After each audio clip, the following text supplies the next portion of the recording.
ยึดก็ทุกข์ปล่อยก็สุขขอยกมือ10 นิ้วกราบนอบน้อมปันตาอภิวาทน้อมระลึกถึงอย่างพระอรหันตสัมมาสัมพุทธเจ้าผู้แสวงหาซึ่งประโยชน์อันยิ่งใหญ่ขอนอบน้อมอย่างพระธรรมคำสอนในศาสนานี้ที่องค์สมเด็จพระสัมมาสัมพุทธเจ้าได้ตรัสแสดงไว้ดีแล้วขอนอบน้อมระลึกถึงอย่างพระสงฆ์สาวกหมู่ใหญ่ผู้มีทิฏฐิอันหมดจดรักงดงามโดยเส้นก้าวของข้าพเจ้าและขอถวายความเคารพนอบน้อมไหว้สามายังครูบาอาจารย์พระเถรานุเถระพระภิกษุสงฆ์สามเณรพระสังฆาธิการสงฆ์สมณศักดิ์บัณฑิตนักปราชญ์ท่านผู้มีความรู้ทุกรูปทุกตนทุกองค์มาในโอกาสนี้โดยความเคารพและขอเจริญสุขเจริญธรรมมาอย่างป่อออกไปออกสถาอันมีป่อมอนแม่มอนป่ออุ้ยแม่อุ้ยบีปานนะอาท่านผู้ฟังผู้มีบุญทุกท่านที่ติดตามรับฟังธรรมะยามแลงทางสถานีวิทยุเพื่อการศึกษาพระพุทธศาสนาและวัฒนธรรม 104.5 เมกะเฮิรตซ์โดยการส่งลิงก์สัญญาณไปณสถานที่ตั้งสถานีวิทยุคือวัดฝายหิน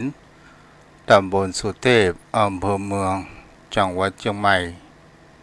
โดยความเมตตาธรรมของท่านอาจารย์พระครูสมุวิสุวัตรวรกิจโจผู้อำนวยการผู้ใจดีผู้มีจุดมุ่งหมายในการเผยแผ่หลักธรรมคำสอนของพระผู้มีพระภาคเจ้าสู่จิตใจยังพุทธศาสนิกชนทุกท่านตลอดจนถึงคลื่นธรรมะสื่อข่าวชาวประชาโดยมีการนำของท่านอาจารย์พระครูอภิวัตรวัฒนาวิกรมได้ก็ลิงก์และส่งสัญญาณไปในเครือข่ายของคลื่นธรรมะสื่อข่าวชาวประชาโยมพ่อโยมแม่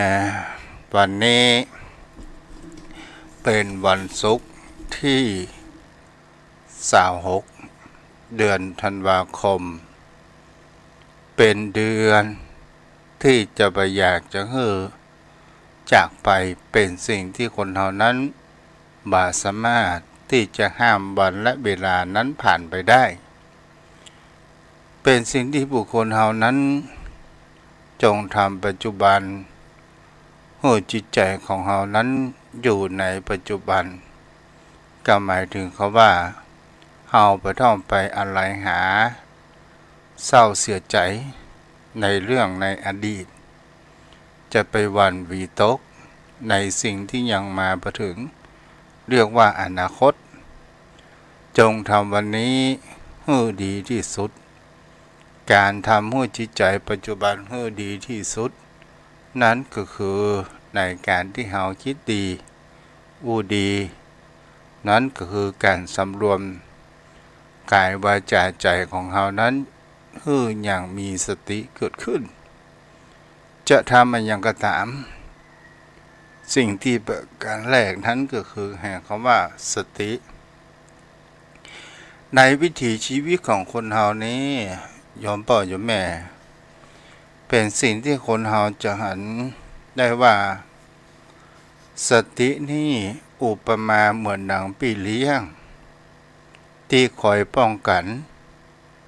อย่างตนตัวของเรานั้นอยู่สม่ำเสมอเกิดขึ้นแต่ถ้าว่าพี่เลี้ยงของเราเป็นบุคคลที่มาเอาใจใส่อย่างละอ่อนหรือว่าตนตัวของเราก็ตามมีความหลงลืมพ่องตลอดจนถึง มีความประมาทพร่องแล้วก็ปล่อยให้ละอ่อนเล่นไปตามสุขสนแห่งเขาว่าไปตามสภาพแห่งความเป็นละอ่อนเราก็ลองดูสังเกตหันได้ว่าถ้าเราเมาทำสิ่งใดประการหนึ่งแล้วละอ่อนนั้นโดนออกไปที่ถนนบางครั้งบางคราวเราเผลอเลอตอนสุดท้ายก็โดนรถชนหรือโดนบุคคลอื่นลักพาตัวไปอย่างนี้ก็มีสติของคนเฮานี้ก็เช่นเดียวกันกับหมายถึงกับพี่เลี้ยงที่ได้รับการอบรมได้รับการฝึกมาอย่างดีและเป็นที่ไว้ใจของผู้ปกครองก็จะทำให้ผู้ปกครองนั้นไว้ใจและเอาลูกเอาหลานนั้นมาฝากได้นี่ก็คืออุปมาเหมือนดังบุคคลที่เลี้ยงเด็กนี้เกิดขึ้นและเฮามาพอแหมประการหนึ่งโยมพ่อโยมแม่ในวิถีชีวิตของคนเฮานี้เนี่ยความไปเป็นตามธรรมชาติเป็นสิ่งที่คนเฮานั้นจะหันได้ว่าคนเฮานี้อยู่ด้วยความโมโหนั้นมาก่อนแล้วถึงมารู้นั้นภายหลังสิ่งที่คนเฮานั้นจะหันได้ว่าเฮาจำวินาทีตอนที่เฮามีปฏิสนธิในครรภ์ของบรรดาอยู่ในครรภ์ของบรรดาใช้เวลาอยู่9 เดือนตามที่ธรรมชาติกำหนดนั้นไว้ให้บางคนก็ถึงบางคนก็บ่ถึงแล้วเวลาที่เราอยู่ในท้องของบรรดาหรือว่าในครรภ์ของบรรดาของคนเฮาเนี่ยโยมพ่อโยมแม่เป็นสิ่งที่เราจะหันกันได้ว่าเริ่มมีแห่งเขาว่าสูบเลือดการกินการอยู่ขับถ่ายอะไรอย่างกระตามอยู่ในครรภ์ของบรรดานั้นเกิดขึ้น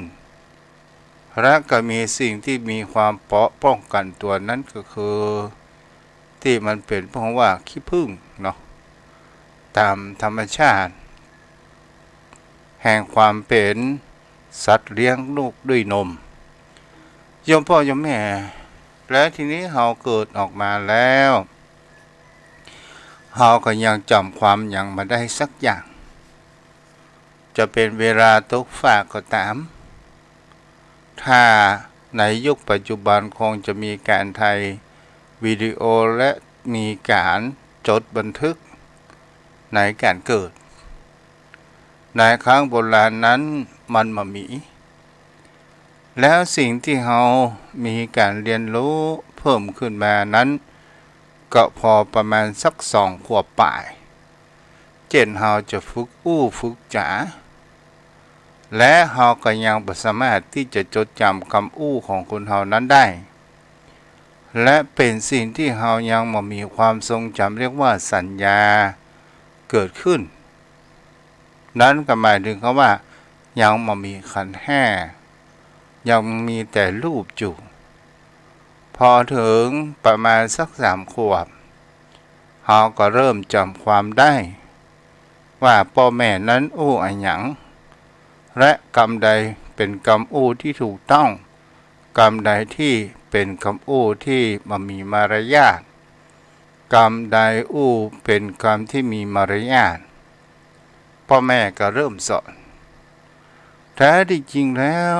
คนเฮาเกิดมาทุกคนต้องการเป็นลูกที่ดีของพ่อของแม่เป็นคนที่ดีของสังคมอยู่เหมือนกันทุกคนแต่สิ่งที่มันมีแห่งคำว่าความแตกต่างกันนั้นก็คือคนเราเกิดมาอยู่ในฐานะบ่เท่าเทียมกัน ก็เพราะว่าบุญญาวาสนาสร้างมาเหมือนกันนี้เองและเป็นสิ่งที่บุคคลเฮานั้นสิ่งที่เฮาจะหันแห่งความแตกต่างกันนั้นคือสภาวะแห่งเขาว่าทุกข์อันแห่งเขาว่าบีบคั้นศรัทธาญาติโยมทั้งหลายบางคนมีความหิวความกระหายความหิวมามีทรัพย์สินเงินทองก็ถูกความหิวบีบคั้นก่อให้เกิดการลักขโมยต่างๆนานานั้นเกิดขึ้น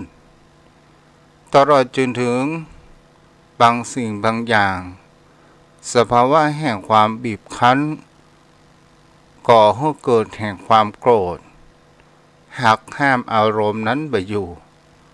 ก่อให้เกิดเป็นคนที่มีใจโหดร้ายและมุ่งร้ายผู้อยู่ใกล้ชิดนี่เป็นสิ่งที่เราจะเห็นได้ว่าบุคคลเฮานั้นเนี่ยบางครั้งบางคราวสภาวะแห่งความบีบคั้นเรียกว่าความทุกข์และมีความเปลี่ยนแปลงไปอยู่สม่ำเสมอนี้เองและสิ่งที่บุคคลเฮาจะเห็นได้ว่าความทุกข์ที่มันเกิดขึ้นก็เพราะว่า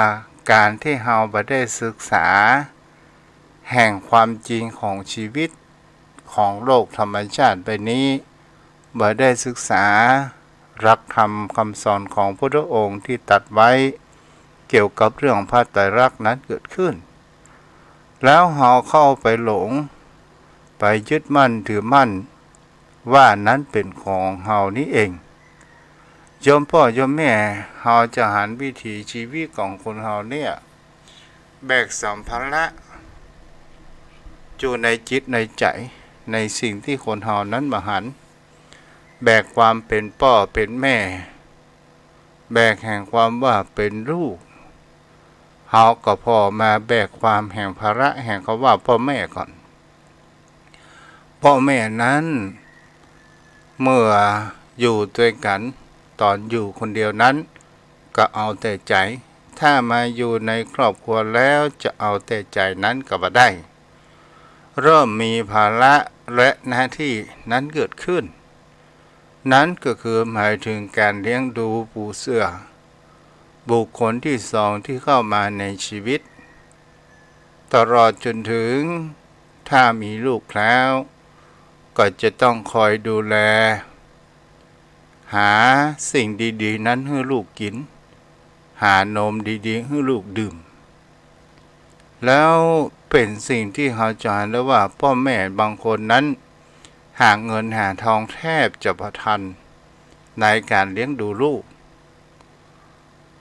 นี่ก็คือเป็นเรียกว่าภาระแห่งเขาว่าความนักอกนักใจมันก็ก่อยเพิ่มขึ้นโยมพ่อโยมแม่เฮาจะหันไปแห่งประการหนึ่งว่าตอนลูกเขาเฮานั้นเจริญเติบโตใหญ่ขึ้นมาเฮาเริ่มที่จะหัน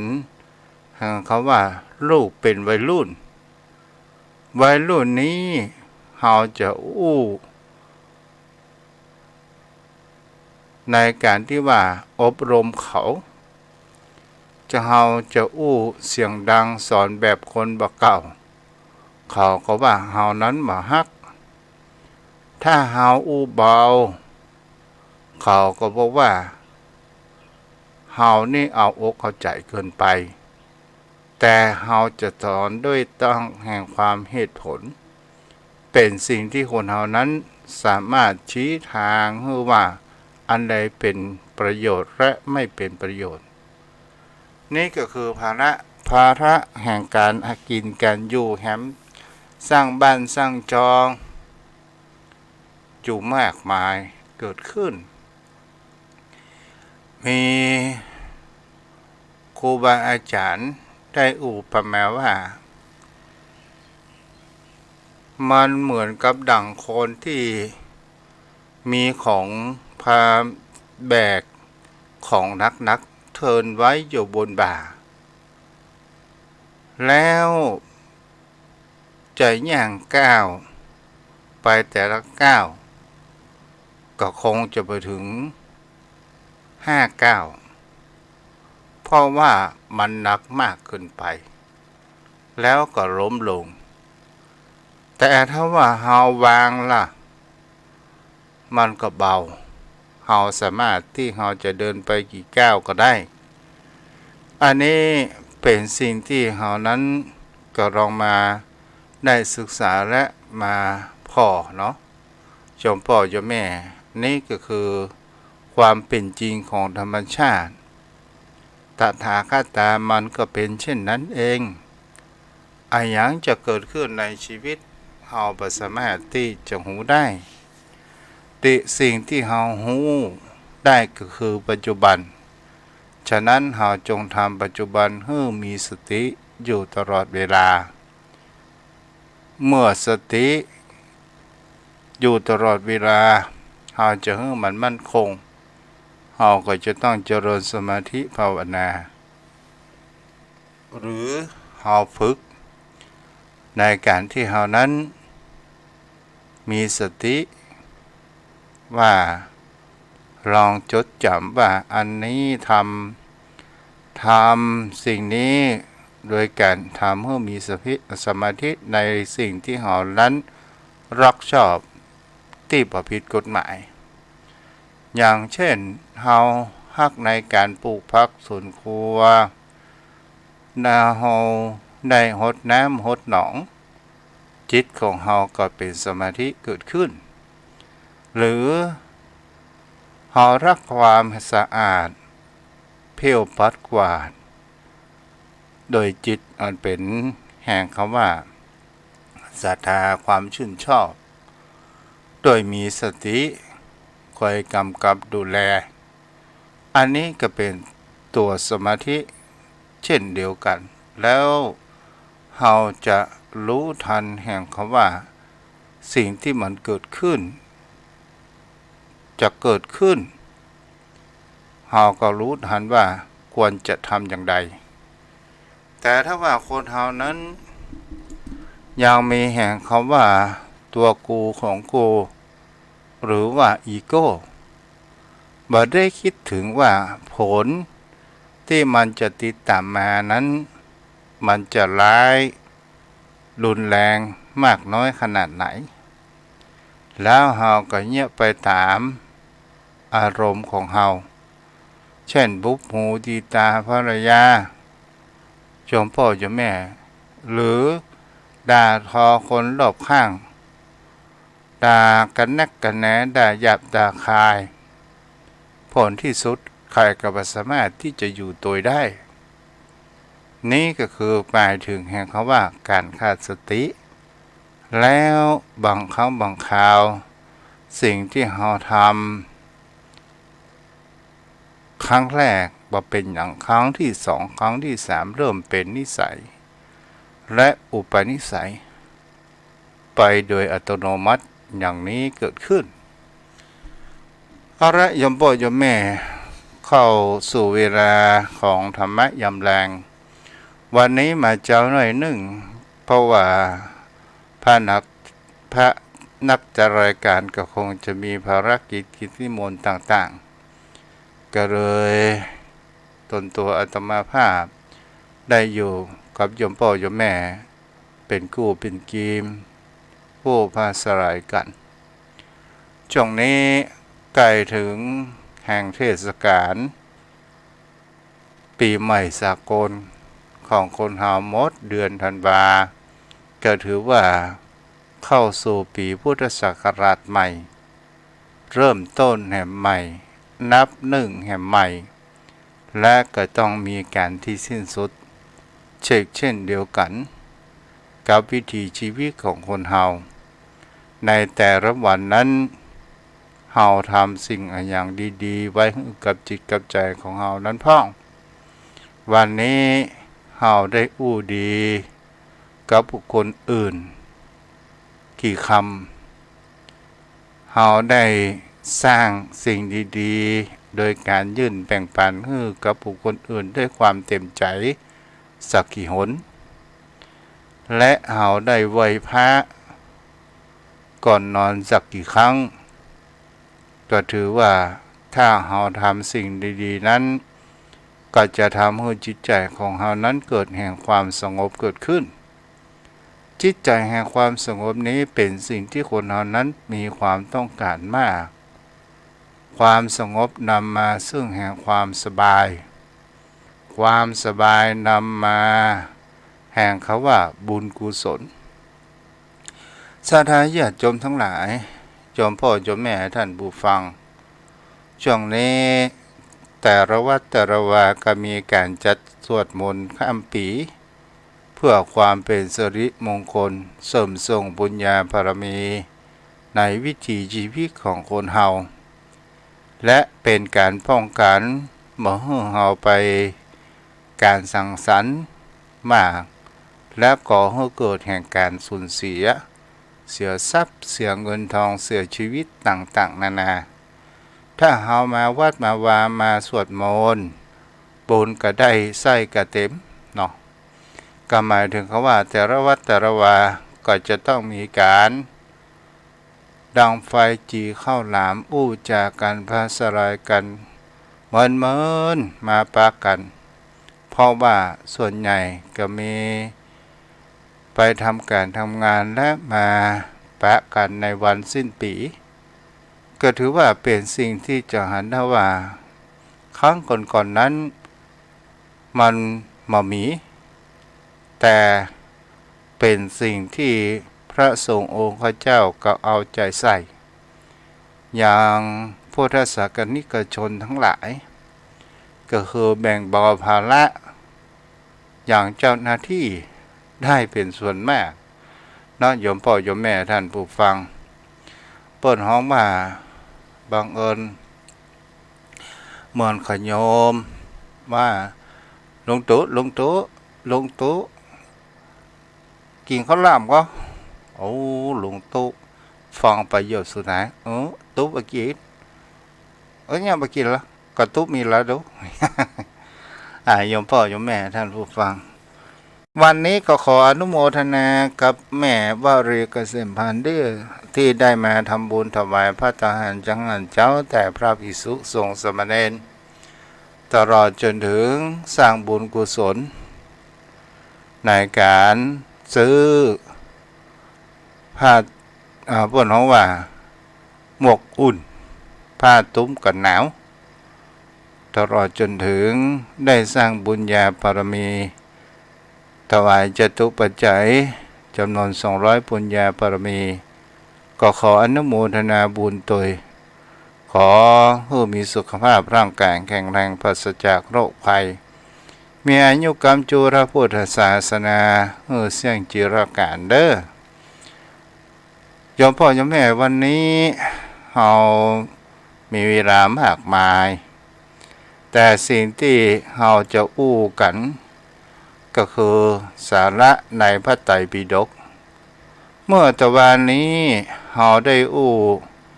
เกี่ยวกับแห่งเขาว่าสิ่งที่แห่งเขาว่าความเปิงใจพอใจเรียกว่ากรรมคุณมันก็มีอยู่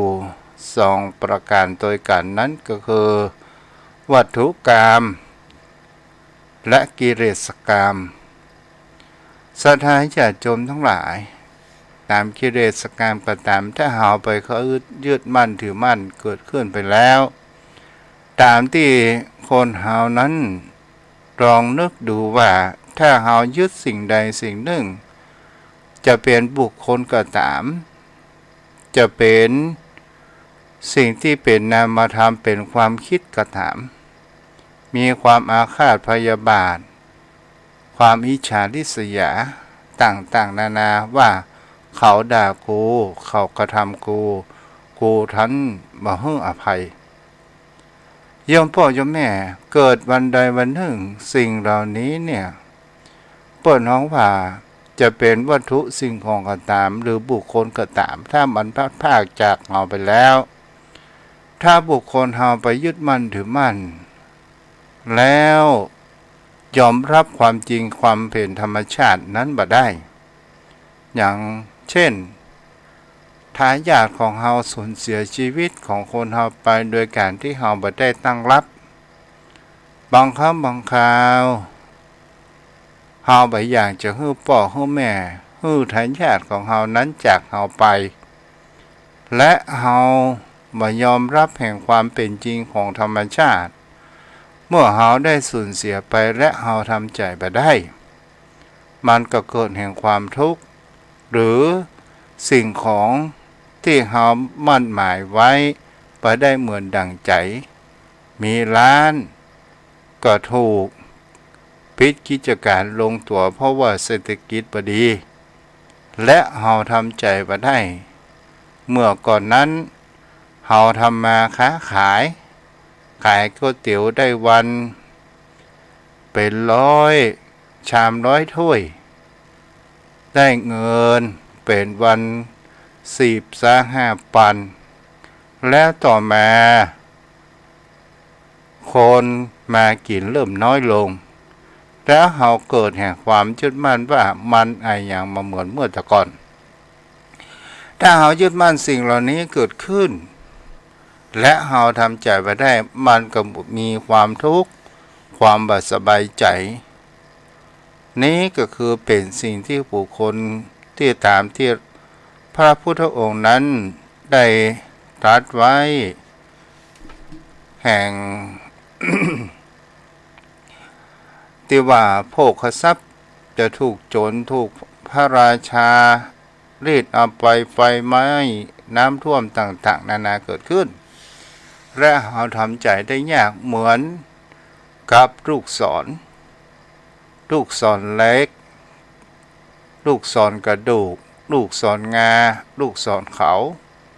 หมายถึงก็ว่าหัวลูกศรนั้นทำด้วยเหล็กหัวลูกศรนั้นทำด้วยกระดูกหัวลูกศรนั้นทำด้วยงาจ้างหัวลูกศรนั้นทำด้วยเขางัวหรือหัวลูกศรนั้นทำด้วยไม้แล้วมันฉีบแทงอย่างจิตใจของเฮาหรือว่าเฮามันมาปักอย่างร่างกายหรือจิตใจของเฮามันก็จะมีแห่งความเจ็บปวดดิ้นรนกระสับกระส่ายเดือดร้อนเจ็บร่างกายเจ็บใจฉันใดวัตถุกรรมก็มีความแปรเปลี่ยนความเศร้าโศกความความ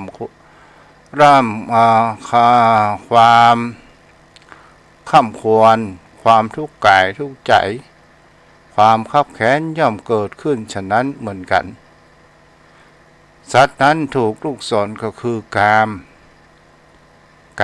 ก็คือวัตถุกามและกิเลสกามก็ตามย่อมแทงถ้าแทงบุคคลใดแล้วมันย่อมมีแห่งความโศกเศร้าและความดิ้นรนความเสียอกเสียใจนี้มันเกิดขึ้นในวิถีชีวิตของคนเราแต่ถ้าว่าคนเรานั้นถ้าเราศึกษาแล้วว่าสิ่งเหล่านี้มันเป็นตามกฎเกณฑ์ของธรรมชาติ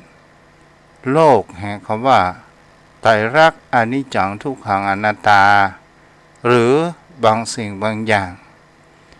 มันขึ้นได้มันก็จะต้องลงได้เพราะว่าวันนี้เฮาเจ็บปวดวันพรุ่งเฮาคงหายเจ็บปวดวันนี้เฮาสบายในวันข้างหน้าเฮาบ่ฮู้ว่าพยาธิจะมาเบียดเบียนเฮานั้นเมื่อใดสิ่งเหล่านี้ศรัทธาญาติโยมทั้งหลายถ้าเฮาตั้งรับเตรียมแห่งความพร้อมเฮาจะมามีความค่ำควรและกับฝึกซ้อมเพื่อเกิดแห่งความคุ้นเคยชินเหมือนดังพระพุทธองค์ได้ตรัสกับพระอานนท์ว่าในการเจริญมรณานุสติสิ่งที่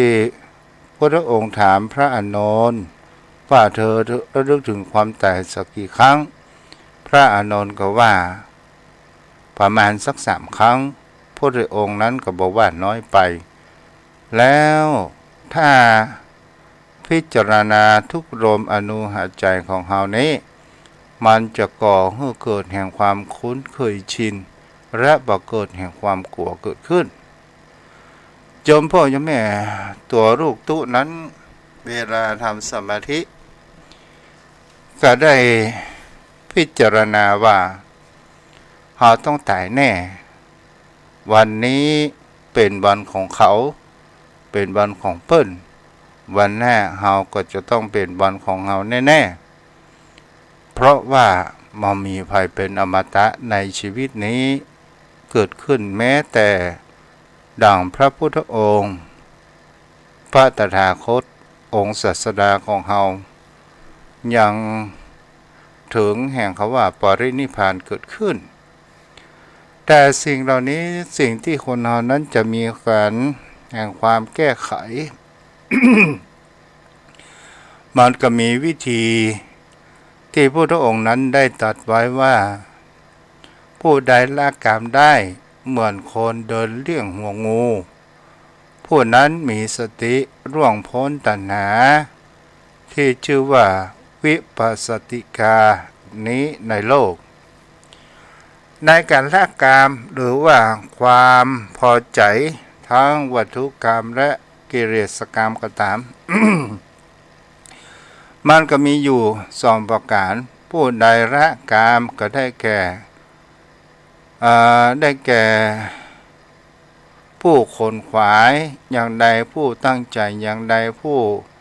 มีประการอย่างใดผู้ถึงฐานะอย่างใดผู้ประกอบด้วยธรรมอย่างใดจะเป็นกษัตริย์พราหมณ์แพทย์สูตรคฤหัสถ์บรรพชิตเทวดาหรือมนุษย์ก็ตามหมายถึงเขาว่าองค์โดยรวมพูดองค์ว่าบุคคลใดก็ตามละกามได้ละกามมันมีอยู่สองประการวัตถุกรรมกิเลสกรรมและเราจะละอย่างใดศรัทธาญาติโยมทั้งหลายในการละกามนี้โดยการที่เรานั้นได้มีแห่งเขาว่าสติมีการพิจารณาโดยปัญญาของคนเราได้มี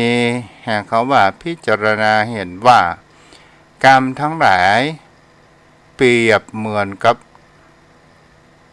ร่างโครงกระดูกเพราะให้ความยินดีเล็กน้อยจึงละเหลือโดยการข่มไว้หมายถึงคำว่าการข่มไว้เนี่ยมันสิ่งที่กามเหล่านี้เกิดขึ้นได้เนี่ยก็เพราะว่าระบบสิ่งที่มันมีรูปเสียงกลิ่นรสเข้ามากระทบตาหูจมูกลิ้นกายใจบางครั้งบางคราวเฮาบ่ได้พิจารณาแล้วบางครั้งบางคราวเฮาบ่ปล่อยให้มันผ่านแล้วเฮาก็ไปยึดมั่นถือมั่นแต่ถ้าว่าเฮานั้นมีปัญญาของเฮานั้นพิจารณาว่าอย่างเช่นถ้าว่าเฮาหันสาวแรกรุ่นหรือละอ่อนแรกรุ่นก็ตามถ้าเฮาพิจารณาไปว่าสักวันหนึ่งเขาก็ต้องแก่ต้องเฒ่าเช่นเดียวกับเฮาเช่นเดียวกันมันก็ประเกิดแห่งความหลงไหลไปใจว่าเฮาตามกระแสจิตของเฮาว่าเฮาหันละอ่อนไม่ยิงที่มีความสวยงดงามแล้วเฮาไปตามจิตของเฮาว่าเขาเป็นละอ่อนสักกำดอกเนี่ยอย่างนี้เป็นต้นแท้จริงแล้วร่างกายของคนเฮาเนี่ยตอนที่เฮาเป็นหนุ่มมันก็มีน้ำมีนวลผิวพรรณเต่งตึงเกิดขึ้นพอวันเวลาผ่านไปจากเต่งตึงก็เป็นตุงเต่งไปหมดเสียหมดทั้งเรื่องอันนี้ข้อประการแรกประการต่อมาโยมพ่อโยมแม่เฮามีปัญญาพิจารณากามทั้งหลายหรือความพอใจเหมือนกับชิ้นเนื้อเพราะว่าเป็นของทั่วไปแก่ชนมากเฮาจึงละ ความ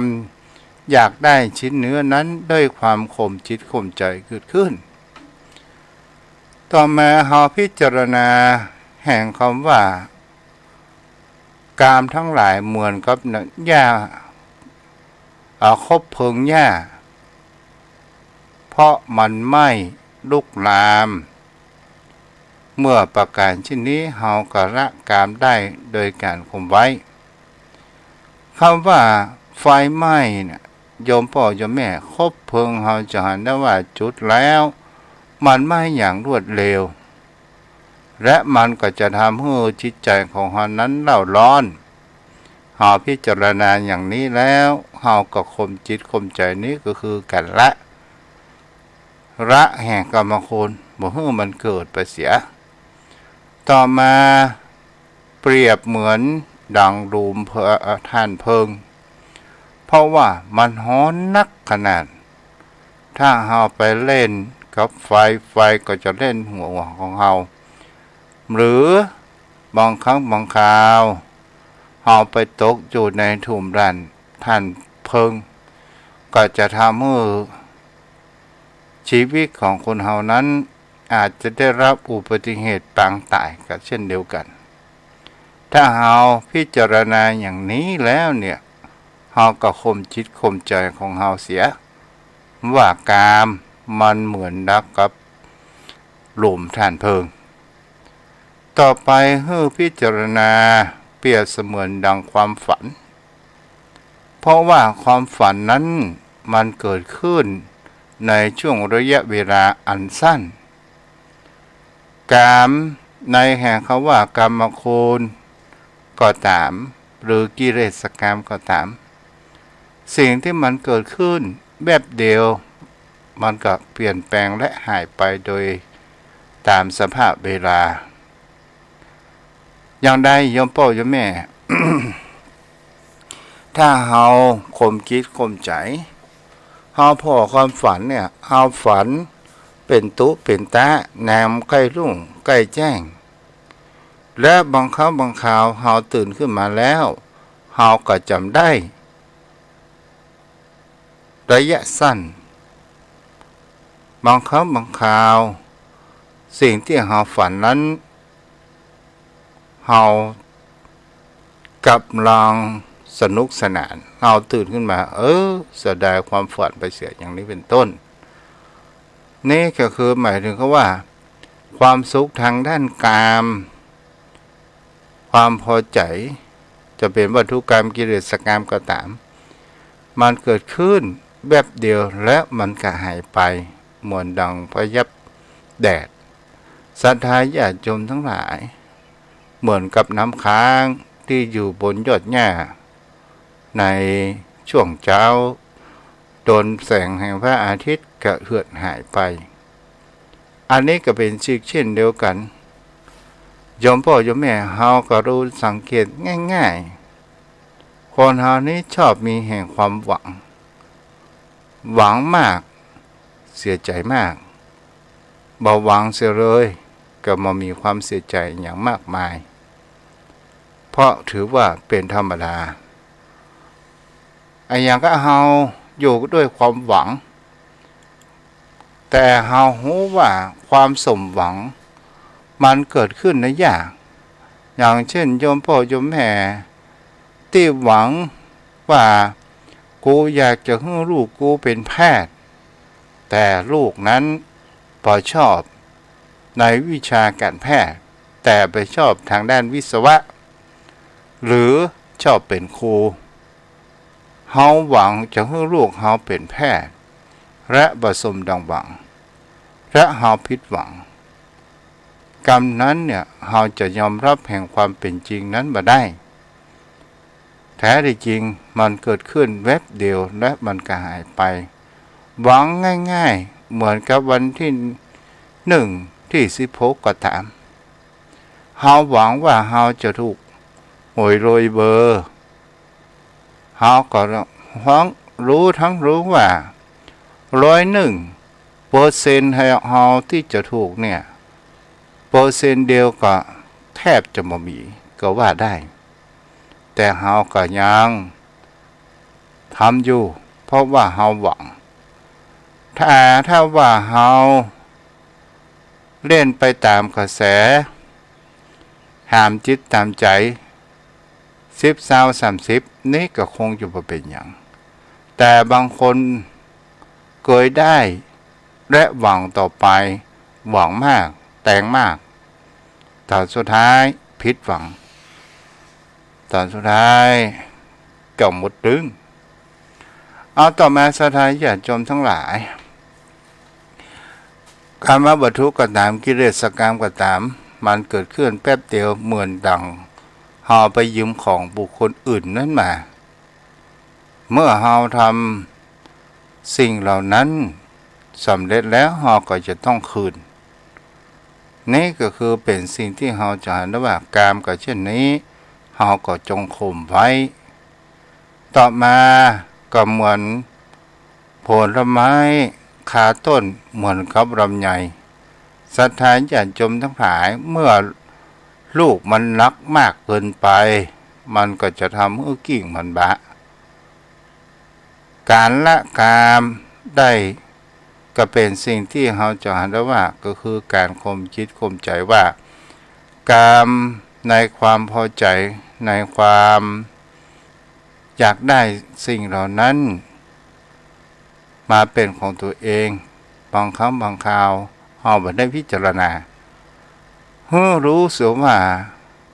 สิ่งที่มีความเพิงพอใจในวัตถุก็ตามในสิ่งที่มีความปรารถนาทางด้านกิเลสก็ตามมันก็จะเหมือนแห่งเขาว่ามันจะนักหน่วงและอุปมาเหมือนดังผลไม้ที่มันมีลูกมากและมันเอากิ่งบ่แปะมันก็หักอย่างนี้เป็นต้นต่อมาเหมือนดังเขียงที่หั่นเนื้อเพราะว่าการหั่นเนื้อนั้นเป็นที่รับรองรับแห่งการตัดฟันเฮาจะเห็นได้ว่าถ้าเฮา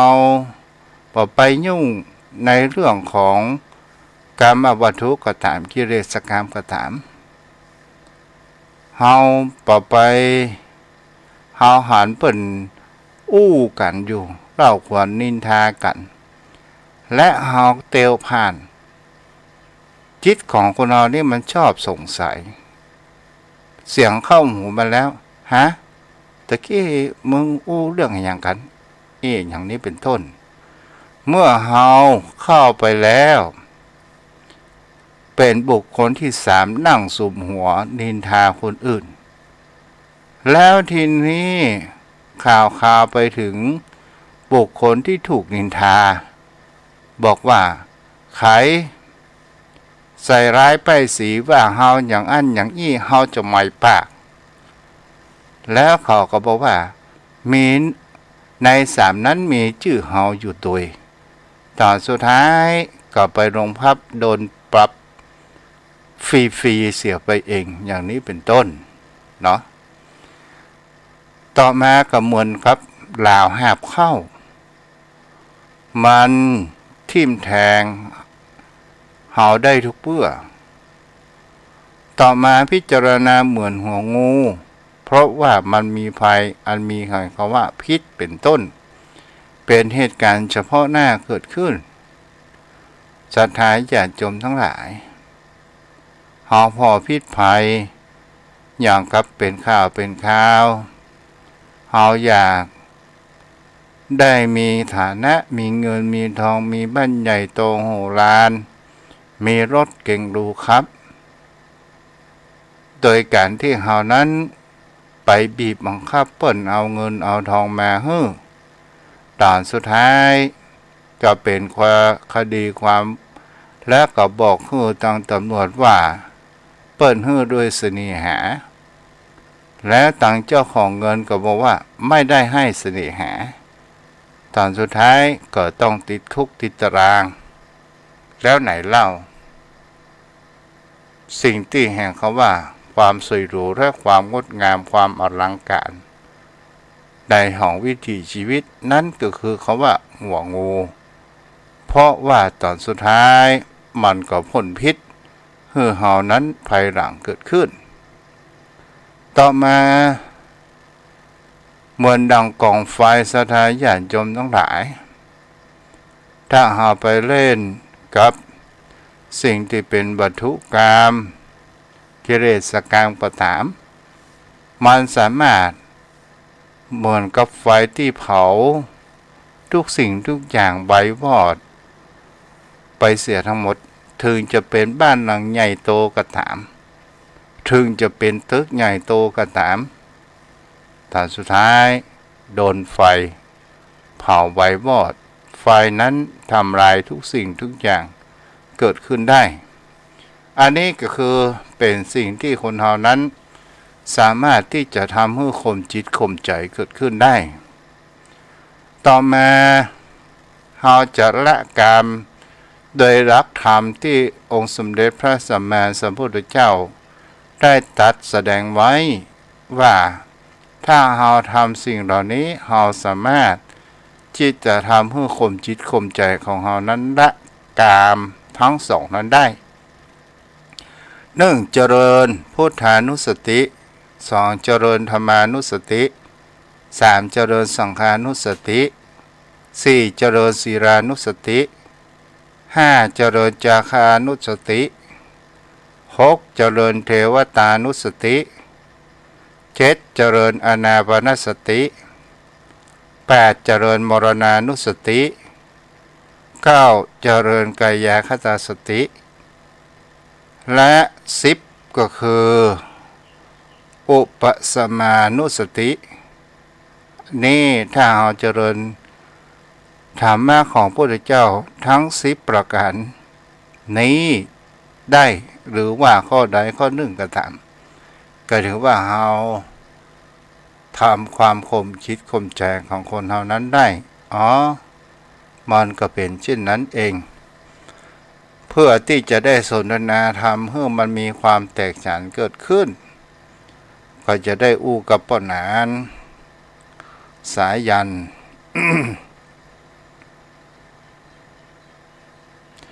ยมพ่อยมแม่ท่านผู้ฟังท่านใดที่จะปูจาเตียนเล่มสาวบาทประจำวันวันใดวันนั้นเนาะ เดี๋ยวกันขอใส่น้ำสักหน่อยก่อนเนาะ ป้านานมาพอดีละป้านานเดี๋ยวป้านานใจลำโพงนอกครับท่านพระคุณเจ้าครับลืมวันนี้ลืมเช็คพอแจ็คทำละเอาตั้งนอกเอาป้านานจะเอาอ้วนมาเลยครับขอกราบแทบใจไว้สาเมตตาธรรมท่านเจ้าด้วยความเคารพอย่างสูงยิ่งครับกราบไว้สาครับท่านพระคุณเจ้าครับเจริญพรครับผมไว้สาครับเอาป้านานวันนี้ก็ได้ฟังท่านเจ้าได้อธิบายถึงกิเลสกามและวัตถุกามที่เกิดขึ้นกับบุคคลทุกคนแต่ว่าเราจะสามารถละมันได้หรือไม่นั้นอยู่ที่สติปัญญาของเรานะท่านเจ้าครับก็คือการที่เราอย่างจะละชั่วคราวหรือว่าการข่มไว้เมื่อมันเกิดถ้าเราบางคราวสังขาราสังขารในขันธ์ทั้ง5เนี่ยมันตึงชอบปรุงแต่งแต่เราข่มไว้เพื่อเมื่อมันเกิดอย่างคำว่าเจริญพุทธานุสติก็คือการไหว้พระสวดมนต์อิติปิโสไม่ก่อนพวกนั้นได้ครับท่านพระคุณเจ้าเพื่อให้จิตเป็นสมาธิมาได้ไหลไปในทางที่ต่ำมันเป็นการฝึกจิตครับเพื่อระลึกถึงพุทธคุณขององค์สมเด็จพระสัมมาสัมพุทธเจ้าคือคุณของพระพุทธพระธรรมพระสงฆ์คุณของพระไตรลักษณ์อิติปิโสภะคะวะอะระหังสัมมาสัมพุทโธวิชาจรณะนี่นะครับไว้สาครับถ้าแปลได้ซ้ำดีครับท่านถ้าแปลได้คือรู้ความหมายครับถ้าสวดต่อไปก็เอากะบาลีพระรักษาพุทธพจน์แต่ของเรารู้ความหมายครับถ้ารู้ความหมายแล้วก็สวดธรรมดาเนี่ยมันต้องแปลก็ได้ครับไว้สาครับท่านเจ้าครับเจ้าต่อมาก็คือธรรมานุสติ ไว้ สวากขาโตภะคะวะตาธัมโมสันทิริโกอากาลิโกเอหิปัสสิโกโอปันนายิโกปัจจตังเวทิตโพวิญโยหิติเนาะครับไว้สาครับอันนี้ถ้าแปลได้ก็เป็นสิ่งที่ดีเกิดขึ้นวันนี้จะบ่อู้คำแปลเด้อเนาะเพราะว่าความหมายมันก็ดีครับท่านเจ้าเพราะว่าจิตใจจะได้น้อมระลึกตามคำสอนของพุทธเจ้าและคำของธรรมะและก็ของพระสงฆ์นะครับคือคุณของพระพุทธคุณของพระธรรมคุณของพระสงฆ์ต่อมาก็คือสังขานุสติสุปฏิปันโนเนาะครับไว้สาครับเจ้าถ้าเราแปลได้ยิ่งดีถ้าเราแปลบ่ได้เราก็สวดน้อมระลึกถึงว่าคุณของพระพุทธเจ้าเป็นสารถิเปิ้นเขาว่าเป็นผู้ฝึกแห่งบุรุษหรือว่าครูสอนทั้งเทวดาและมนุษย์ทั้งหลายสัทธาเทวมนุษย์สานังนะท่านเจ้าครับเจ้าเป็นผู้พระองค์แสดงเบื้องต้นงามทั้งทางเบื้องต้นท่ามกลางและที่สุดเนาะครับไว้สาครับและเป็นสิ่งที่งดงามและเป็นสิ่งจริงเป็นหนึ่งบนมีสองนะครับคำของสอนพระพุทธเจ้าคือพุทธองค์นี่เปิ้นสอนอย่างใดเป็นเช่นนั้นสอนอย่างใดก็ทำอย่างนั้นครับบ่เป็นอย่างอื่นครับไว้สาครับท่านเจ้าครับธรรมานุสติก็คือเป็นหลักธรรมที่พุทธองค์นั้นได้ตรัสแสดงว่าเธอทั้งหลายจงมาดูเถิดโอปนะอิโกควรน้อมเข้ามาใส่ตัวเนาะไว้สาครับเพราะว่าเป็นสัจธรรมที่เกิดขึ้นในธรรมชาติไม่มีการเปลี่ยนแปลงครับไว้สาครับท่านเจ้าครับสังฆานุสติก็หมายถึงพระสงฆ์สาวกผู้ปฏิบัติดีปฏิบัติชอบปฏิบัติตรงอันนี้ความหมายย่อๆเด้อเนาะครับไว้สาครับต่อมาศีลานุสติก็คือเป็นการระลึกถึงการรักษาศีลนั่นก็เพราะนั้นครับเป็นเช่นนั้นครับท่านพระคุณเจ้าครับเพราะศีลน่าจะรักษากายวาจาใจของเราคือสงบครับเว้นจากอกุศลกรรมบทซึ่งถ้าเรารักษาได้ในเรื่องของศีลมันรักษากายของเรารักษากำอู้ของเราและรักษาใจของเราไปด้วยครับท่านเจ้าครับต่อมาจะคือจาคะนุสติก็คือระลึกถึงการทำบุญให้ทานเนาะเป็นการแบ่งปันเพื่อตัดมัจฉริยะความทนีและเพื่อสร้างคือเกิดความเป็นเมตตาขึ้นในจิตใจของเราถ้าเราบริจาคไปแล้วมันจะตัดความอะไรสงสัยไปยึดมั่นถือมั่นได้ครับท่านเจ้าครับไว้สาครับหม้ออีแม่นี่ไปไหนถ้าทำบุญอย่างอี้เนาะอ๋อนั่นยังถือว่ายังยึดมั่นถือมั่นอยู่ครับคือครูบาอาจารย์ท่านอุปมาไว้หลายอย่างเรื่องการเนี่ยคือการตัดขาดแล้วเหมือนของหลวงพ่อคูณนี่ท่านอุปมาว่าเหมือนการทายมูดทายคูดมันมีการอะไรครับแล้วของอาจารย์นี่ท่านนึงผมจำนานผ่านมาได้ท่านบอกว่าเหมือนเฮาตัดเล็บออกเฮาก็ประสงค์เฮาก็บ่อะไรใจคล้องเล็บที่เฮาตัดไปแล้วการฮื้อทานก็อุปมาเช่นนั้นของพุทธทาสนี่ว่าเหมือนกับบ้วนเขละน้ำลายลงสู่พื้นนะครับเฮาบ่มีใจที่อะไรจะเก็บขึ้นมากืนกินอีกครับเป็นอุปมาไว้เช่นนั้นครับท่านเจ้าครับก็คือหมายถึงว่าตันแล้วตันเลยเนาะครับอะไรใจคล้องตันแล้วก็เป็นของเปิ้นไปเลยเพื่อจะไปทำอย่างใดก็จนแล้วแต่สติปัญญาของผู้รับครับท่านเจ้าครับไว้สาครับต่อมาเทวดานุสติน่ะเนาะเพราะนั้นเทวดานี่มันจะหมายถึงผู้ที่มีจิตใจมีหิริมีโอตตัปปะและถ้าจะเทียบเคียงก็คือคงจะเป็นพระราชาสมมุติเทพนะครับที่เปิ้นได้สร้างความเจริญรุ่งเรืองให้เฮาอยู่เป็นสุขครับท่านเจ้าครับก็คือหมายถึงระลึกถึงบุญกุศลที่จะนำพาเฮาไปเป็นเทวดาอย่างปานนั้นป่ะหิริโอตตัปปะนะเนาะครับคือถึงแม้ว่าเฮาจะบ่ได้เป็นเทวดาโดยจริงแต่ว่ามันเป็นสมมุติเทพได้เพราะว่าเฮามีเทวคหธรรมคือหิริโอตตัปปะธรรม2ประการนี้เป็นธรรมของเทวดาอยู่แล้วครับท่านเจ้าครับ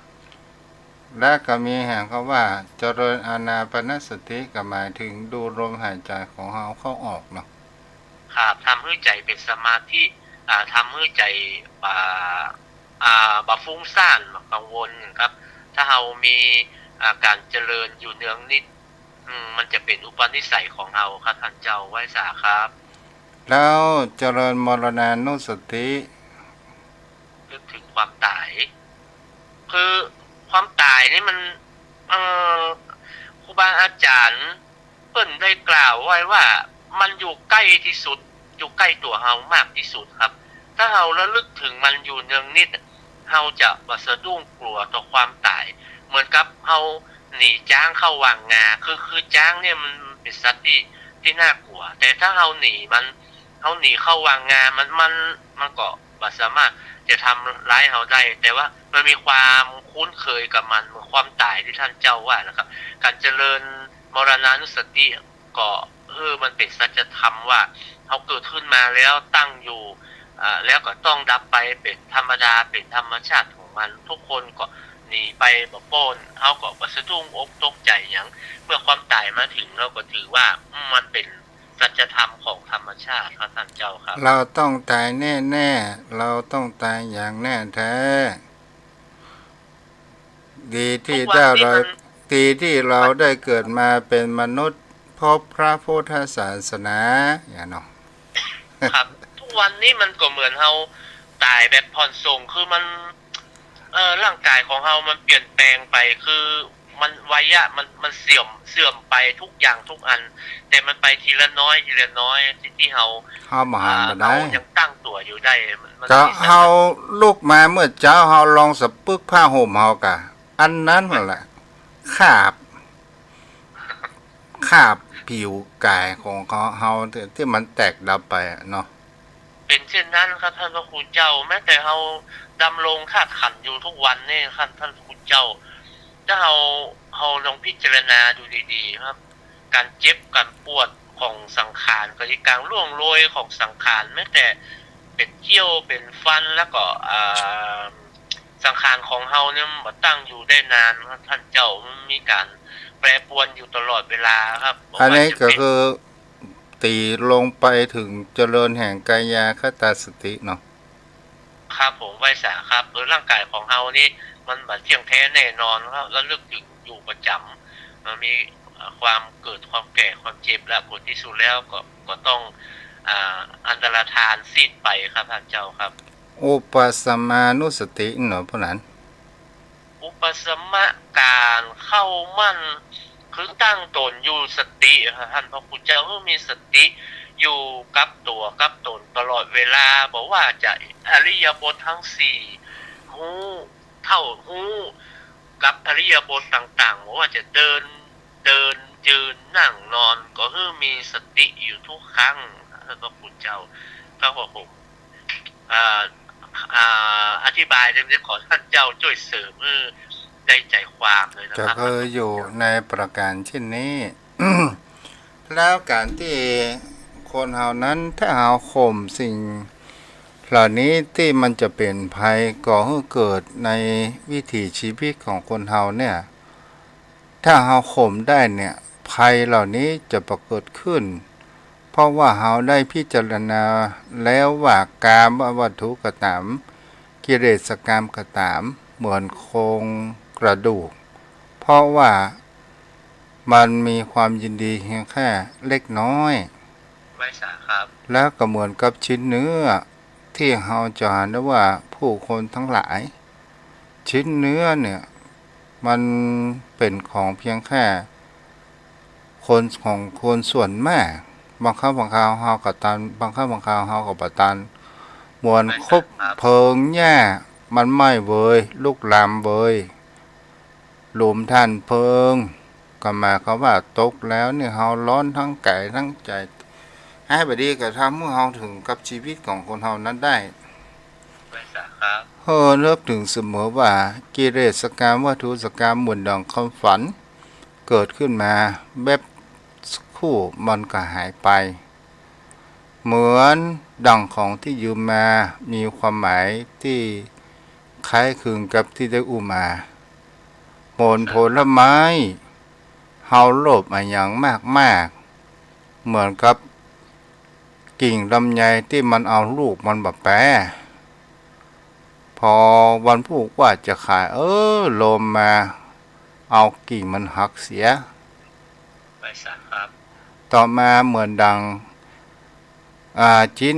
เหมือนดังเคียงห้องจีนเนาะไว้สักครับเพราะว่าโดนหน้าเคียงนี่โดนฟันอยู่ตลอดมันก็เป็นเช่นนั้นครับพระพุทธเจ้าว่าชีวิตของเรานี่มันเป็นสิ่งที่ตั้งอยู่ไม่ได้นานมันน้อยนิดแล้วก็ชีวิตของคนเราทุกคนนะครับมันเป็นที่เกิดขึ้นโดยธรรมชาติและมันก็ต้องจากไปโดยธรรมชาติมันบัดอยู่ในอำนาจของเราได้แต่เราต่างหากที่ไปยึดมั่นถือมั่นทั้งที่มันเป็นเรื่องของมันโดยตรงมันแบบเกี่ยวกับการบังคับของเราเลยมันแบบเชื่อฟังเราเลยนะท่านพระคุณเจ้ามันเป็นของมันอย่างอันเนี่ยตถาคตาที่ท่านเจ้าอธิบายไว้เป็นธรรมชาติของมันเองคืนวันเปลี่ยนไปชนชั้นแห่งวัยย่อมละโดยความว่าเมื่ออากาศและเวลามันเมินไปผ่านไปร่างกายของเฮามันก็เสื่อมไปโทรมไปตามเวลาของมันผลที่สุดแล้วมันก็ต้องดับไปของมันเองท่านเจ้าไว้สักครับต่อมาก็เหมือนหอกเหลาทิ่มแทงและสุดท้ายก็คือเหมือนมีแห่งเขาว่าหัวงูและกล่องไฟมันมีพิษเนาะและมันทำให้การอะไรหายสิ้นนั้นเกิดขึ้นได้เนาะไว้สักครับอันนี้หมายถึงวัตถุกรรมและกิเลสกรรมนะท่านเจ้าจะถ้าเราจะข่มจิตข่มใจกันด้วยแห่งเขาว่ามีเจริญพุทธานุสติธรรมานุสติสังฆานุสติศีรานุสติ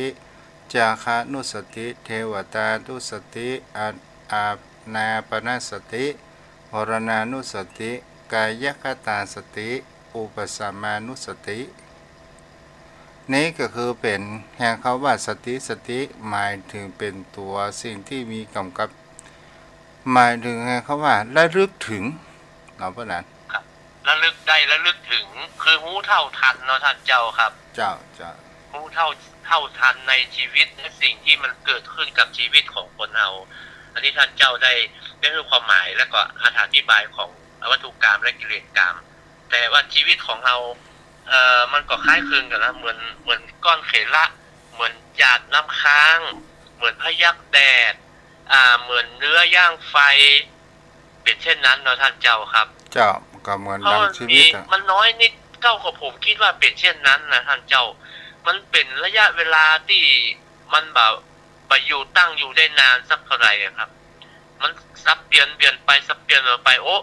อย่างบัดตันตอนไทยเฮาพอเป็นป้ออุ้ยละกายมันเมื่อเป็นป้ออุ้ยแล้วก็มันก็ประเมินมันก็จะต้องสาบสูญไปเช่นนั้นนะท่านเจ้าครับหวังมากกับทุกมากหวังน้อยกับทุกน้อยแล้วพ่นน่ะเนาะครับยิ่งยึดมั่นถือมั่นเยอะก็ตุกนักท่านเจ้าครับถ้าเขาโปร่งวางได้ปล่อยโปร่งวางบ่ยึดติดบ่ยึดมั่นถือมั่นมันก็สบายโปร่งนักก็นับยึดไว้ก็นับอกโปร่งตกก็สบายใจนะท่านเจ้าไว้สาครับท่านพระพุทธเจ้าครับมันเหมือนกับว่ามีหลวงพ่อคนหนึ่งปล่อยวางนะคุณโยมได้เตสันทาธรรมในงานศพมีผู้คนมากหลายจะไปยึดมั่นถือมั่นนะคุณโยมบังเอิญมีขโมยเปี่ยย่ามไปหลวงพ่อขโมยเอาย่ามหลวงพ่อไปเอาหลวงพ่อขึ้นมาเอาย่ามหลวงพ่อขึ้นมาขาดสตินะครับพระพุทธเจ้าครับขาดสติไปหน่อยถ้าเป็นคนอื่นนี่มันได้ท่านเจ้าไว้สารความเคารพครับจะมันเตอะถ้าไปยึดมั่นถือมั่นมันแบบใจของโกนเมาแต่ถ้ามันโดนกับตัวเฮาเพราะว่าเฮามีตัวกูอยู่นะท่านเจ้าครับมันต้องใจกาลเวลานะท่านเจ้าว่าถ้ามันเกิดกับตัวเองยิ่งเฮาบ่ได้พิจารณาบ่มีนุสติทั้ง10ประการท่านเจ้าเขาจะตกใจนักกว่านี้ครับสติก็ฝันเฟือนเหมือนกันครับไว้สาครับท่านเจ้าครับ ไม่แฮมข้อสุดท้ายปะนั้น ไหว้สาครับ ชีวิตพระพุทธองค์อุปมาเหมือนชีวิตของคนเฮาอุปมาเหมือนดังภาชนะคืออย่างปะนั้นที่พระองค์ ห เป ม้ รี อย บไว้ ดินนะครับท่านเจ้ามัน ถู แต ก ก ต้อง ง่ายคือมันบอบบางท่านพระคุณเจ้าครับ เอามาจานเซรามิกของเฮาก็ได้เอาจานถ้วยกากไก่ลำปางนี่ก็ได้เนาะ ไหว้สาครับท่าน เฮาซื้อมาแล้วว่าเฮาจะใจตลอดกาลเป็นไปไม่ได้ มันมีตึงมีสักวันหนึ่งมันจะแตก มันมันเป็นสัจธรรมที่แท้จริงท่านพระคุณเจ้า มันเฮาบ่ต้องไปเลี่ยงบาลีอะคือเพิ่นตัดไว้มีหนึ่งไม่เป็นสองมันจึงจะมีโอกาสที่จะอันตรธานมันจะจัดจะแตกจะล้าวบางทีก็หลุดมือเฮารักษาไว้จัดดี แต่ว่ามันเป็นอนิจจังนะท่านเจ้าเนาะมันบ่มั่นบ่เที่ยงครับเพราะว่าสิ่งของที่มีจิตวิญญาณก็ดีสิ่งของที่หาจิตวิญญาณบ่ได้ก็ดีมันจะอยู่กับเฮาบ่เอียอันอย่างก็จ้างเหมือนเนี่ยที่น้ำนองผ่านมาท่านพระคุณเจ้า อันนี้ขออู้นอกเรื่องเลยนะรูปภาพผมเก็บมาของป้าอุ้ยแม่หม่อนได้100 กว่าปี เกิน100ก็มีท่านเจ้า น้ำมามันมามีมันเสี่ยงหมดมันมามีอย่างสักอย่างเลยท่านพระคุณเจ้ามันหายไปชั่วพริบตาเลยท่านเจ้าบ่มีอย่างให้ลูกให้หลานได้พอเลยผมก็มาคิดดูมันถึงการล่าเวลาของมันละอันนี้จังทุกขังอนัตตามันใหม่นี่ก็ทำใจยากเหมือนกันเนาะโอ้ท่านเจ้าผมรักษาเก็บไว้นะโอ้ทูบขาวดำนะชัดเจนอันนี้ไผ่อันนี้ไผ่อันนี้มอนอันนี้โอ้มันถ้าว่าเปิ้นมีชีวิตอยู่ขนาดนี้นะท่านเจ้ามันเกือบจะ200 กว่าปีน้ำมาแค่วัน2 วันมันเอาไปหมดนะมันดูบัดได้เลยท่านพระคุณเจ้าไหว้สาครับเนี่ยมันเป็นอนิจจังทุกขังอนัตตาแต่รูปต่างๆที่รักษาไว้ให้ลูกให้หลานดูมันมีสักอย่างเลยมันไปหมดเลยครับท่านเจ้าครับตั้งแต่ผมบวชไว้ไป50-60 กว่าปีท่านเจ้ามันมีขี่ม้าใส่ลูกแก้วแล้วก็มันหายกับน้ำมันพอมาได้เลยลูกเต่าว่าป้อมันแบบดีแล้วปล่อยเก็บไว้เนี่ยอย่างมันพอมันออกแล้วมันเป็นรูปอย่างจะมันจะลูกแล้วมันถึงกาลเวลาของมันแล้วลูกเอ้ยนะหมดเสี่ยงหมดท่านเจ้านี่ก็เป็นลักษณะธรรมได้เอาได้มองแห่งกฎของพระไตรลักษณ์เนี่ยทุกสิ่งทุกอย่างมันมาเที่ยงแท้ได้แบบแน่นอนวันดาวก็นานแม้แต่ชีวิตของเฮานะท่านเจ้ามันก็มาตั้งอยู่ได้นานครับท่านเจ้าครับมันถึงกาลเวลาของมันก็ต้องไปของมันเองครับท่านเจ้าครับอย่างกับพ่อหนานปรารถนาว่าวันแม่แรงนี่จะลาบจีนเกิดไปละแม่ละอ่อนไปกาดบางเอิญจีนบ่มีนี่ก้าปุ๊กเขียวหางดอกนี่เนาะเนี่ยป้อนนานเป็นวัดกันนี่ครับท่านเจ้าอากาศมันเย็นครับมันถ้าช่วงเย็นๆมาเนี่ยผมภูมิแพ้ท่านเจ้าครับแต่ถ้าช่วงไม่ตอนนะผมหิงได้ไปเกินวันนะท่านเจ้าผมหายใจโล่งซะเพราะผมเป็นโรคทางเดินหายใจเลยครับท่านเจ้าหัวใจโรคปอดนะครับจ้าระมัดระวังสุขภาพด้วยถ้าแดดนี่สู้ได้ครับอยู่แดดได้ไปเกินวันนี่อากาศโล่งเนี่ยหายใจม่วนท่านเจ้าครับแต่ได้ใจเครื่องพ่นช่วยนะจ้าเป็นที่แรกใจพ่นครับเดี๋ยวนี้ใจเครื่องมีช่วยบางครั้งถ้าหายใจฝืดไม่คืนครับท่านเจ้าครับจ้าดีแล้วป้องกันไว้ครับไว้ซะไปแก้ไปตามสภาพเนาะเอาละพ่อหนาน้อถึงเวลามันก็ไปของมันเองครับพระเจ้าครับเป็นเรื่องธรรมชาตินะครับจ้าครับขอกราบแทบใต้ไว้สาในเมตตาธรรมท่านเจ้าด้วยความเคารพอย่างสูงยิ่งครับท่านเจ้าคือน้ำธรรมคำสอนในเป็นคำสอนที่มาจากพระไตรปิฎกเป็นพุทธพจน์ขององค์สมเด็จพระสัมมาสัมพุทธเจ้าคือได้รู้เพื่อที่จะนำมาเป็นนุสติเพื่อกับตัวตนเฮาครับขอไหว้สาธุความเคารพท่านญาติธรรมทุกท่านผู้มีจิตใจใฝ่ในธรรมมีจิตใจแค่ศึกษาเรียนรู้วันนี้เราได้เรียนไปพร้อมๆกันก็ขอทุกท่านได้รู้ธรรมถึงธรรมเหมือนกันทุกท่านทุกคนครับขอบพระคุณครับสวัสดีครับเจ้าอนุโมทนาบุญเด้อปนังเอาละวันนี้ผู้ติดตามทาง Facebook มีตังแม่ทองคำที่วงคำพี่น้องเสาหินเนาะที่ได้ติดตาม มีแม่จุนศรีพาชาพี่น้องแม่ลิมแล้วก็มีตังโยมพี่สาวนุชชรีไงเนาะถ้าอ่านผิดก็ขออภัยไว้ด้วยแล้วก็โยมพี่สาววัสนากันทวีเนาะที่รับฟังกันอยู่ต่อไปก็ทางโทรศัพท์ใครจะโทรมาสนทนาธรรมก็สามารถโอ้จากันได้เด้อโยมพ่อโยมแม่ท่านผู้ฟังดีใจที่โยมพ่อโยมแม่ได้รับฟังอนุโมทนาได้รู้หลายสิ่งหลายอย่างตัวเจ้าก็พยายามจะให้เกิดแห่งความเข้าใจง่ายๆเนาะ0631639950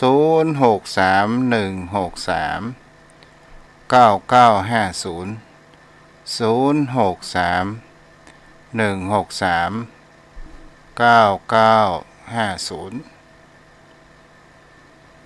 06316399500631639950มามีภายรับฟังกันนี่0631639950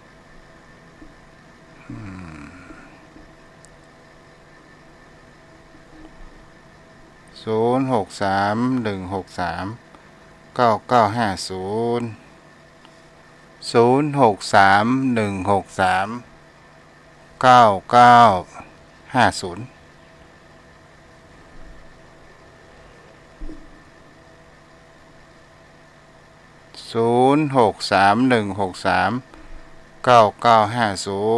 เจริญพรโยมแม่นมัสการแม่อยู่ในเมืองเชียงใหม่เจ้าจ้าแม่ฟังพระอาจารย์บ่อยทุกครั้งและช่วงนี้ช่วงหลัง2-3 ครั้งนี่บอกให้สบายเป็นอย่างแม่เมื่อยเกี่ยวกับกระดูกอย่างแล้วขอให้มันไปหาหมอซึ่งติดกับค่ำนะอย่างวันนี้แล้วแต่นี่ดีขึ้นละแล้ววันนี้สมาเป็นวัดแล้วพระอาจารย์ที่เทศม็อกม่วนจ้ะฟังแล้วมันดีถึงสัจธรรมหมดเข้าท่าจ้าอนุโมทนาด้วยแล้วก็เป็นกำลังใจให้นะเจ้าจ้าบุญรักษาแม่เจ้าสาธุเจ้ามาตรการเจ้าผ่ายจะโทรเข้ามาแฮมโทรเข้ามาได้เด้อลงท้ายด้วย207เนาะแล้วก็598ของไผเจริญพรเจริญแม่เด้อจ้าแม่นี่คือว่าฉันลูกตายไป5-6 เดือนแล้วแต่มันก็ยังอดคิดถึงไม่ได้ตอนนี้คือทุกข์ใจมากแต่พอได้ฟังพระคุณเจ้าเขาก็ทำให้สบายใจขึ้นเยอะเลยแต่ฟังทุกวันเนี่ยจ้าโยมแม่เลยเนี่ยทำให้ฉันทำให้จางคิดถึงลูกไปมั่งอะไรมั่งแล้วก็ทำให้สบายใจขึ้นเยอะเนี่ยมันก็มีความสุขกับการฟังเทศน์ฟังธรรมของพระคุณเจ้าเนี่ยจ้าโยมแม่ฟังลูกตู้ก่อนนะอะไรคะฟังลูกตู้ก่อนเด้อคนเราห้ามความคิดเราห้ามไม่ได้แต่มันเกิดขึ้นแล้วให้ปล่อยมันไปอย่าเก็บได้ไหมจ้าโยมแม่ปิดวิทยุนะโทรหาลูกตู้มาเสียงมาสะท้อนกันจ้ะเนาะขอเป็นกำลังใจให้จ้าเนี่ยตอนนี้ก็มีความสุขกับการฟังเนี่ยก็ฟังแล้วก็จะคิดถึงลูกน้อยลงหน่อยคือเราเข้าใจอะไรใช่ได้อาตมามันเป็นธรรมชาติโยมแม่มันเป็นจ้ะก็พยายามทุกข์ใจแต่พอได้ฟังเทศฟังธรรมจากพระคุณ เจ้าแล้วก็รู้สึกว่ามีความสุขขึ้นอะ จ้า ต้องขอบคุณมากๆเลยที่มาเอาศีลเอาพรทำให้คนมีทุกข์ก็สบายใจขึ้น จ้าอนุโมท อายุ นา 80แล้วก็นั่งรอเหมือนอย่างพระพุทธเจ้าว่าน่ะนั่งรอไปวันไหนจะไปก็ไม่รู้เนี่ย จ้าเราต้องซักซ้อมว่าสักวันหนึ่งต้องเป็นของเรา ไม่กลัวเลยเนี่ยคอยทุกวันเลยพอเช้าตื่นมามีลมหายใจเราก็นึกว่าเรายังมีบุญอยู่เนี่ย เรายังมีโอกาสอยู่ จ้ะก็มีเนี่ยก็อยู่ไปวันหนึ่งก็ฟังเทศน์ฟังธรรมอะไรเนี่ย จ้าจ้าจ้าเป็นกำลังใจนะโยมแม่ จ้ะขอบคุณ อายุมั่นยืนยาว เลยนี่อยู่ป่าแดดนะครับ จ้าจ้าป่าแดดร้อนไหมป่าแดดน่ะ ตอนนี้ไม่ได้ร้อนอ่ะตอนนี้ตอนมืดชักเย็นแล้วแต่หน้าร้อนก็ร้อน จ้า อยู่เกาะกลางป่าแดดเนี่ย จ้า ตอนน้ำท่วมนี่แย่มากหนีทิ้งบ้านไปอยู่ที่อื่น เอาละมันผ่านไปละโยมแม่ไม่ต้องเก็บมาคิดเนาะ จ้ขอบคุณก็ทนอ่ะมันต้องสู้พวกเราอ่ะ ตราบใดไม่สิ้นลมหายใจเราต้องสู้เว้ยเนาะ ทุกวันนี้ยังไงก็ต้องสู้เพราะเรายังมีลูกมีหลานอีก จ้าจ้า ลูกหลานเราก็ยังอยู่อีกเนี่ย มันเป็นธรรมชาติความพัดภาคนะแม่ เป็นธรรมดาจ้ะ ขอบคุณพระคุณเจ้ามากเลยที่ทำให้สบายใจ จ้าจ้าจ้าบุญรักษาจ้าอ้าวใครจะโทรมาใหม่ โทรมาแหมมีเวลาอยู่แหม5 นาทีก่อนเนาะเจริญพร รัชการเจ้า เจ้าอยู่ ไม่มูลอยู่ไม่อายเจ้ามันเด่น อ๋อวันนี้โทรมาใหม่เนี่ยเนาะ เจ้า แม่ แต่ฟังทุกวันเจ้าทุกตุ่นทุกองค์เลยเจ้า แต่บอกให้มีเวลาเจ้า เจ้ามีอยู่แม่แต่มามีเวลา เจ้ามีมันลูกกลานมันก็อีทหน่อผมรู้พอจะเพิ่ม นั่นนะเฮามีเวลา แต่เฮาไม่ได้ฟังบ่อย เจ้าฟังอยู่เจ้า จ้าดีแล้วแม่ตังแม่อายเป็นได้พ่อแม่หนาวอ่ะ เจ้าหนาวอยู่เจ้า เจ้าแม่อายนี่กลางบ่เหลืองเหมือนเมืองฝางเนาะแม่เนาะ เจ้าเหนียวทางเจ้า บ่แจ้ว่าบักกลางเหลืองเหมือนเนาะเหมือนฝางเนาะ แล้วบ่เหมือนเจ้า อ๋อจ้าจ้าจ้า เจ้า จ้าจ้า จะฟังทุกวันนะเจ้านะฟังวันก่อนอีกตุ่นหนึ่งฟังอีกตุ่นหนึ่งเจ้า จ้าดีแล้ว จะมี แม่ คติสอนใจเจ้าเก็บมาคิดอันใดยังท่านเขาบอกว่าอันใดเก็บมาคิดได้คิดอันนี้เก็บมาคิดได้ก็กว้างอย่างเงี้ย แกน่าแก เจ้า จะคือจำผู้กรรมก็เป็นไปบ่ได้หรอกแม่เนาะ เจ้าขอบคุ จ้า ณเจ้า จ้าบุญรักษาแม่หลักธรรมของพระพุทธองค์นั้นเป็นธรรมที่มีความนุ่มลึกเด้อแม่ปิด